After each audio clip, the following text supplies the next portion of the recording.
Hello my fellow Biafrans, I don't come again. But before I say anything concerning this video, there is one video that is trending whereby Fulani herdsmen Boko Haram are occupying northern part of Nigeria. They have occupied northern part of Nigeria.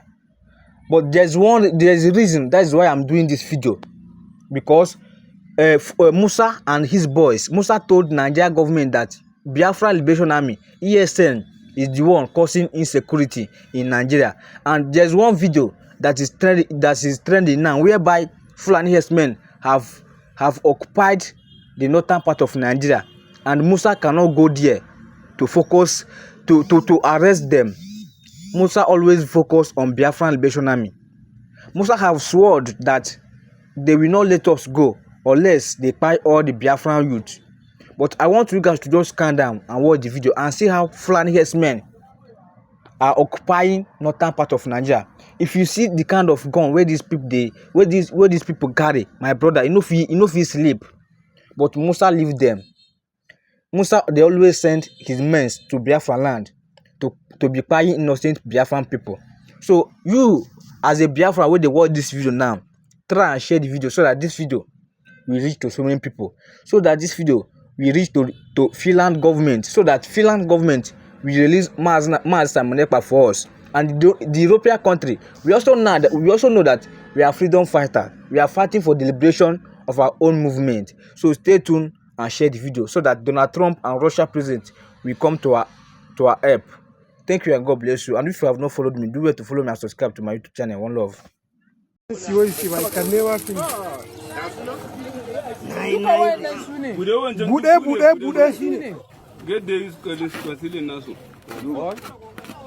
To ai akwai lamba har yanzu bai tsira ba wancan din ma da an je za a kira shi ba da mun ka bane kai daga lamban su nan ga lamban mai karba ma shi ma za a je a kira kama shi kuma still a fasin da ne muke tausaya musu yanzu ai yanzu fasin kai naka sako ne sai ai fasula sai ne da bude a bude kada ka hada shige da wannan yana ga yana da wayo tun da ka daga ga kace wannan bayani ne nauyi kaga ni once ne wannan kaga ni once sake bude wancan ai ka bude wancan duk shi ne ai mu a kasar nan kai insurgency zai kare insurgency can never finish bayan da za a yi Ibrahim ta insurgent zai kare ka duba ka gani wani suna suka bashi wani soja ne bashi message a Maiduguri ko a kai ba Galido ya 5,000 ne kuma ya ba su if they give you cewa ya ba su sojan nan da ya kawo maka kaya nake cewa sojan ne kake cewa ai ba zai ba da kijin ba kai me ba kon nan to duk gaba ɗaya bullet ne a ciki a gashi na an bude yanzu haka ana posting abun duka guda duka ba kai if I slap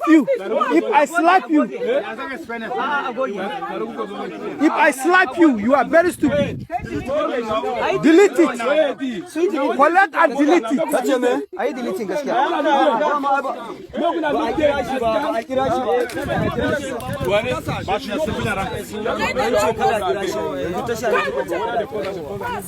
before they post ba if they post you they will bounce on you. See, Ibrahim, delete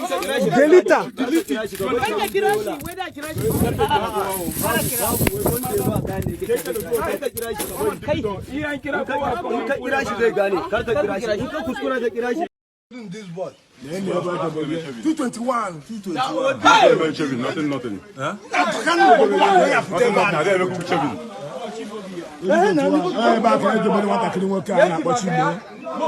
Over 5 years, and I see no job, but man on back after that. Sega. Double bass is over 2021. Double there. I had as a kind of fear name Ibuku Bayan Bo Ezi. I can't wait when you came. Where say no, you can't wait when you came. Where's none ever? When you also. So, okay, I for an end of 221. 221. 221.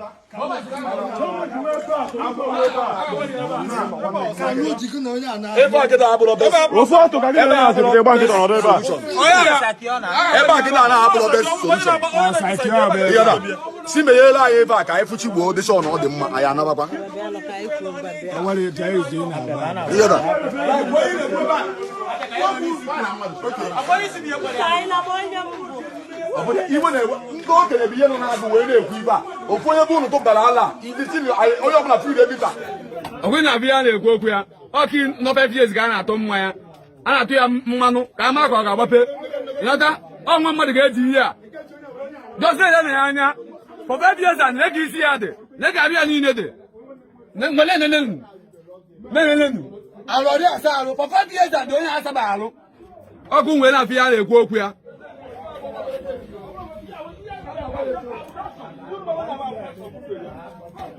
Nana ni kisi woke sa tana. Ne bela isi ya. Na Camilla. Nna ma obo ye egu mazi. Una mazi ki ya. Nda okay mo afia. Come sisi so ba boy so. Wota ye ka kia. 5 years. Ke eji mmadu. Go fu ebe. We na egwu ogwu. Ne go my brother. Ne ka my brother dey. Ne my brother anya. Ina wota. Nna ga afa gi. Otigbo na owela nwa atigbo nwanne nene agụ ụdọ ị na-ada nene na another years ya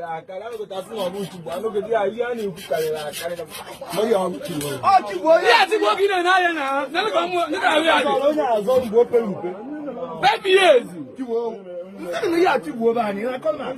ịkwapụghị ya na-akwọ ya ọsọ fọm nwere ike ije jelabichi n'isi unu na chigbo na 5 years nna how many years gị nọgọ ebe a how many years gị nọgọ ebe a 2-1 gị nọgọ ebe ọkwa ya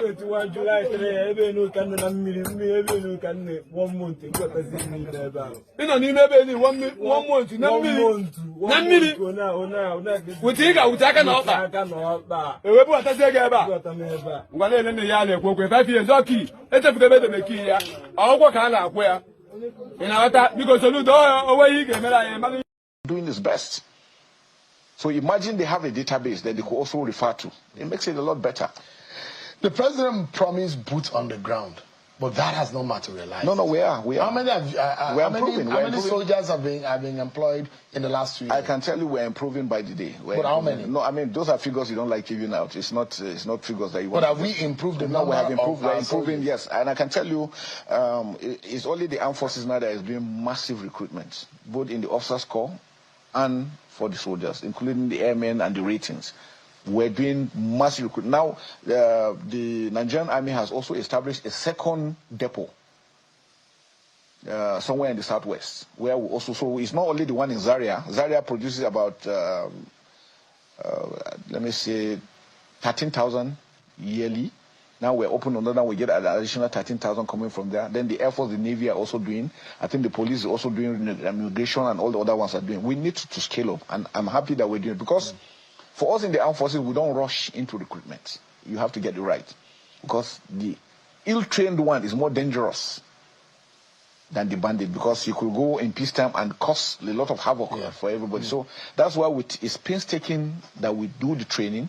And once you finish your initial training, you go for a further training. And before we now deploy you out, because we don't want things like accidental discharge and all this. And that's why you see that you hardly hear such things, because we view it seriously. For us in the armed forces, there is nothing like accidental discharge, because you must have taken the ammo, you must have put it in the magazine, you must have mounted, you must have opened the safety catch, you must have cocked and the trigger. So at what instance was it an accident?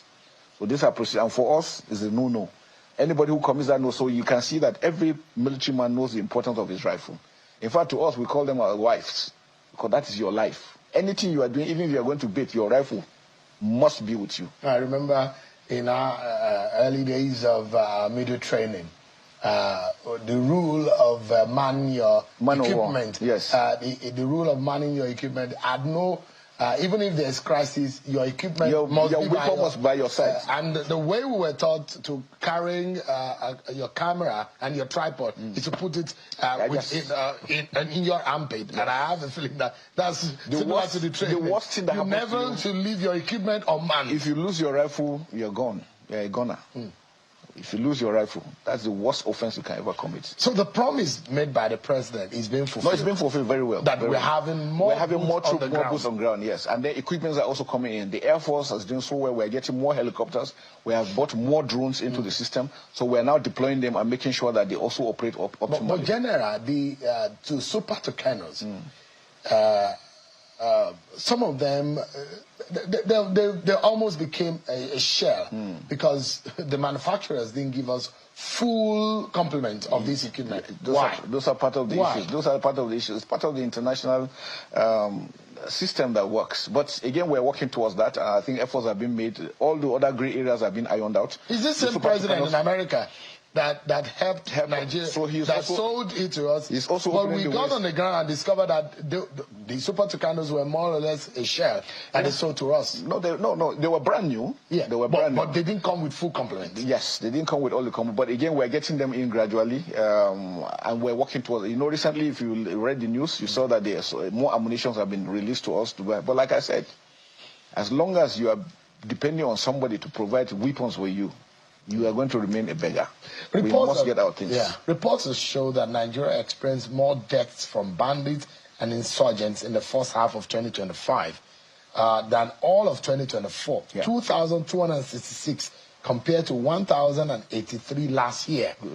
Yet you also stated the military often aborts operations to avoid civilian harm. That is even at a tactical cost. How do you reconcile this rising death toll with your claim restraint, and what specific changes in tactics or training are followed? That is it, because we are a professional armed forces. We obey the law, so it makes it different. And then the person you are fighting knows the importance. So what he does, if he commits an offense, he gets into the civil within the crowd, and then it becomes a problem. If you strike, you become the enemy of the people. Everybody cares that you are killing innocent civilians. So you have to weigh both sides, and that's what we also preach, that anyone found to be supporting these bandits and you are with them, you are a legitimate target and will definitely strike you.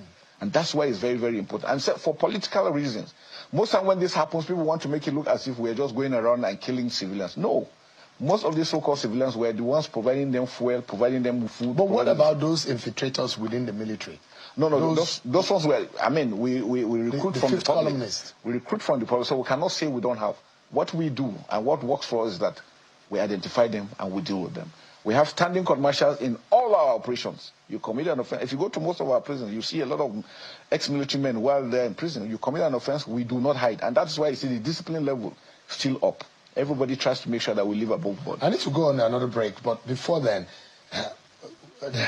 because of this security situation, so there are those who will say, maybe just like we see in some countries like Israel, that as a young person graduates, that you have to serve compulsorily in the military as part of your compulsory service to the nation. Just like the these are options. That's what the NYC is supposed to do. And you know, the NYC's had been watered down to 3 weeks.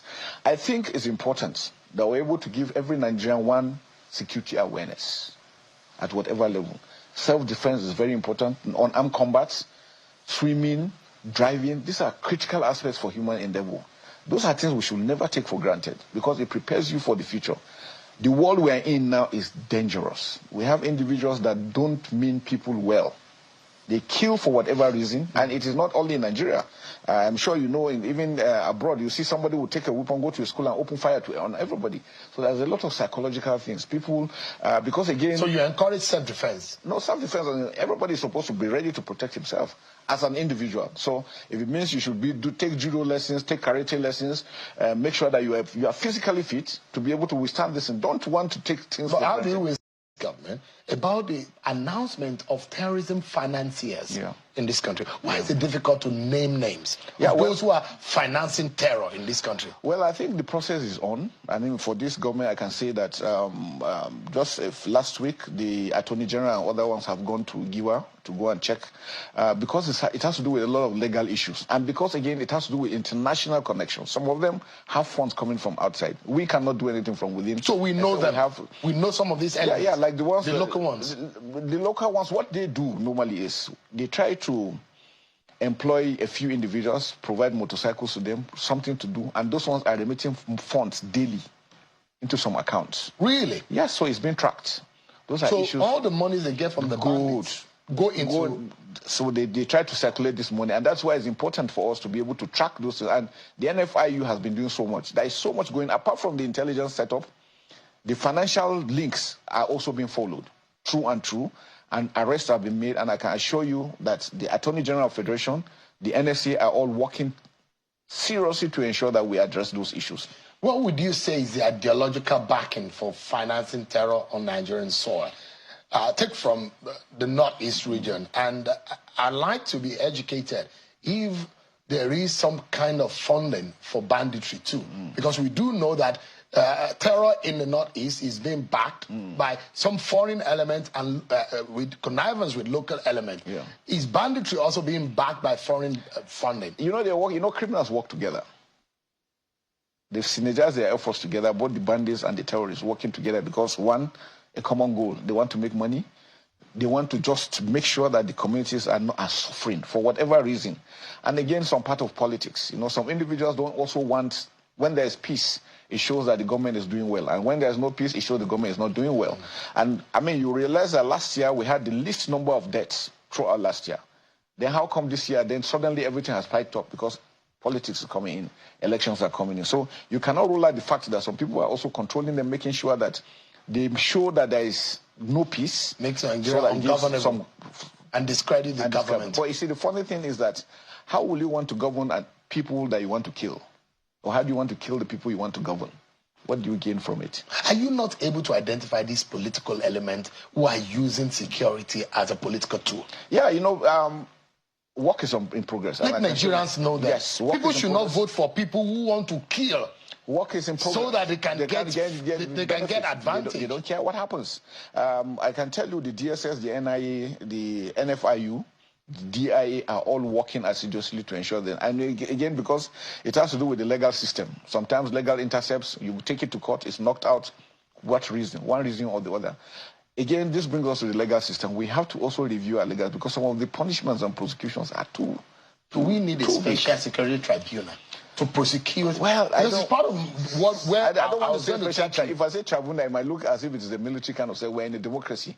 So maybe if we have special courts that will treat cases as quickly as they are, and that is very important. And I think we need to also review the punishment for offenses. We need to do that so that we make it very. I give you an example in the South. We arrest a vessel, we take care. How much is it? They give them peanuts, and the vessel is back.